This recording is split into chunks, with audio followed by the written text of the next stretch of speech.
একসময় এক গভীর জঙ্গলে অনেক প্রাণী মিলেমিশে বাস করত। সবার মাঝে ছিল একটি চঞ্চল কিন্তু সৎ বানর। বাবু ছিল খুব দুষ্টু, গাছে গাছে লাফাত, খেলাধুলা করত, কিন্তু তার একটা গুণ ছিল, আর কারো জিনিস চুরি করত না। একদিন জঙ্গলের রাজা সিংহ ঘোষণা দিল, আমার সিংহাসনের পাশ থেকে একটি মূল্যবান রত্ন খোয়া গেছে।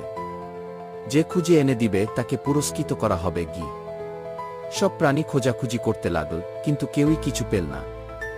হঠাৎ বাবু একটা উঁচু গাছে বসে দূর থেকে দেখল এক শিয়াল গাছের গুড়িতে কিছু একটা লুকাচ্ছে। সে চুপচাপ গিয়ে দেখে ওই তো রত্নটা। বাবু সঙ্গে সঙ্গে সিংহের কাছে গিয়ে সব বলল এবং রত্নটা ফিরিয়ে দিল। সিংহ খুব খুশি হয়ে বলল, বাবু, তুমি সৎ ও সাহসী। তুমি আমাদের সত্যিকারের বন্ধু। তোমাকে পুরস্কার হিসেবে এক জুড়ি কল আর 1 বছরের জন্য রাজদরবারে বিশেষ অতিথি করা হলো। শিয়ালকে শাস্তি দেওয়া হলো, আর সব প্রাণী বাবুর প্রশংসা করল।